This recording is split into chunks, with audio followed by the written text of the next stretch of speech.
Cohabiter, vivre ensemble dans un même espace, souvent avec des différences. L'Italie est un pays où cohabitent gens du Nord aisés et gens du Sud plus défavorisés. Dans notre immeuble, plusieurs cultures cohabitent en bonne entente.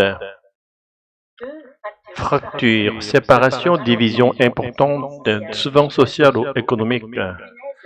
La fracture du pays est bien réelle. La fracture numérique entre les générations reste un défi majeur. Être à la traîne, être en retard, ne pas suivre le rythme des autres. Le Sud agricole et plus pauvre semble toujours à la traîne. D'autres entreprises sont à la traîne sur le plan technologique. Avancer à deux vitesses, progresser de manière inégale entre deux groupes. L'Italie avance à deux vitesses. Le marché du travail avance à deux vitesses, les jeunes en CDD, les seniors en CDI. Trajectoire, chemin, évolution dans le temps. Un pays, deux trajectoires, deux réalités.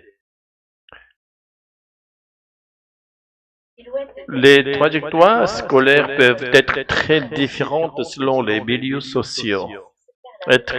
Faire la renommée, être à l'origine de la réputation d'un pays ou d'une personne.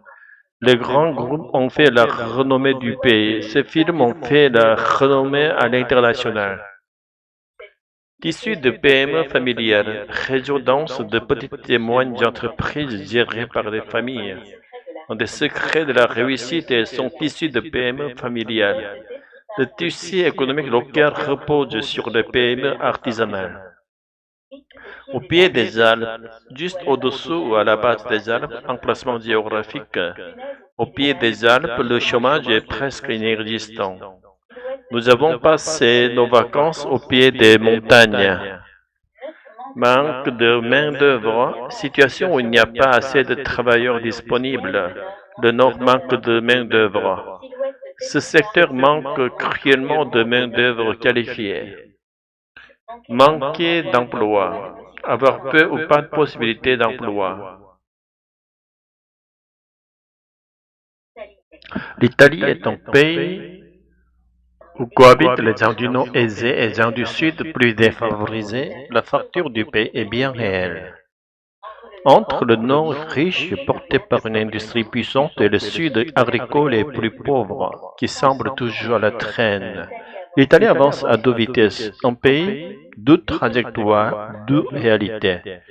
Automobile, luxe, banque et assurance, depuis toujours, l'activité économique italienne se concentre dans les régions du Nord, parmi les plus riches en Europe. Au-delà des grands groupes qui font faire la renommée du pays, l'un des secrets de la réussite est son tissu de PME familiale.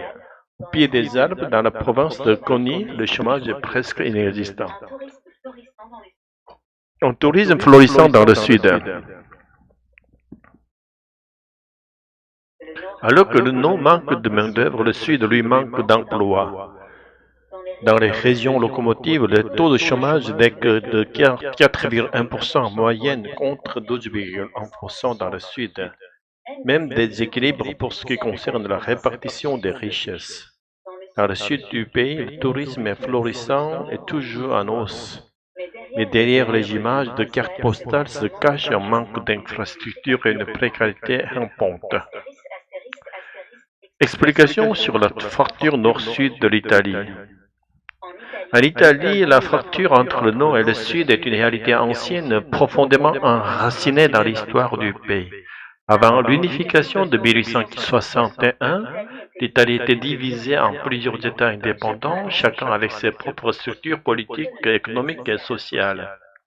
Le nord plus proche de l'Europe centrale bénéficiait déjà d'un tissu industriel naissant, de contacts commerciaux étroits avec la France, la Suisse ou l'Autriche et d'une bourgeoisie active.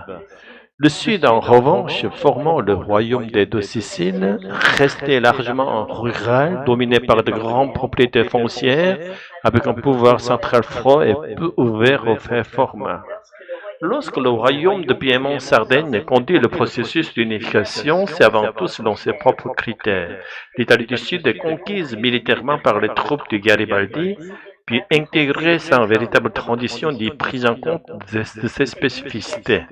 Cette unification a été ressentie par de nombreux habitants du Sud comme une annexion, voire une occupation. L'administration piétomentese a imposé ses lois, son système fiscal et ses priorités économiques sans effort de dialogue avec les élites locales. Le résultat a été un profond déséquilibre, démantèlement de certaines industries du Sud, paupérisation de régions entières, exode rural massif et apparition de mouvements de résistance qualifiés de brigandage par l'État central, mais perçus localement comme des formes de révolte sociale. Cette fracture initiale s'est prolongée au fil du temps, malgré les efforts d'aménagement du territoire entrepris au XXe siècle. Aujourd'hui encore, les éclats de richesse, d'infrastructures et d'emplois entre le Nord et le Sud sont considérables, tandis que les régions du Nord, comme la Lombardie, la Vénétie ou l'Émilie-Romagne, concentrent l'essentiel de l'activité industrielle, du secteur bancaire et des exportations. Le Sud, malgré un potentiel touristique énorme, souffre d'un chômage élevé, d'un tissu économique fragile et de phénomènes de précarité enracinés. La perception d'un pays à deux vitesses demeure vivace. Ainsi, la division nord-sud en Italie n'est pas simplement une question économique ou géographique, elle est aussi le fruit d'une histoire complexe, faite de conquêtes, de malentendus et d'une unification trop brutale. Elle continue d'influencer la vie politique, sociale et culturelle du pays bien au-delà des apparences. Un pays de vitesse. Giulia, originaire de Milan, nord. Salvatore, originaire de Naples, sud. Tu sais, parfois j'ai l'impression que nous vivons dans deux pays différents. Je comprends ce que tu veux dire. Le nord et le sud, c'est comme deux mondes. Chez toi, à Milan, le chômage est presque inexistant, non? Oui, dans ma région, on trouve facilement du travail. Il y a les banques, les assurances, les industries. Et puis, tu sais, les PME familiales marchent bien. C'est un tissu économique très solide. Nous, on a le soleil, la mer et le chômage. Dans ma ville, beaucoup de jeunes sont au chômage ou partent travailler ailleurs, souvent dans le nord. C'est terrible. Pourtant, le tourisme chez vous est en plein essor, non? Oui, les touristes ne manquent pas, mais derrière les belles cartes postales, on manque d'infrastructures, les routes, les trains, les hôpitaux, tout est plus long, plus précaire. C'est fou, parce que sur le papier, on est un seul pays, mais en réalité, on avance à deux vitesses. Exactement, un pays, deux trajectoires. Et parfois, j'ai l'impression que les politiques ont abandonné le Sud. Je te crois. Et tu sais quoi? Beaucoup de gens ici ne se rendent même pas compte du déséquilibre. On est dans notre bulle. Oui, et certains au nord nous voient comme des assistés. Alors, qu'on manque juste d'opportunités. C'est injuste.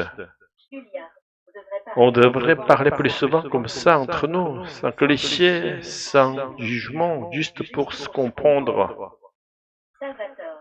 Tu as raison, Julia. L'Italie a besoin d'unité, mais pas seulement sur la carte, dans les cœurs aussi.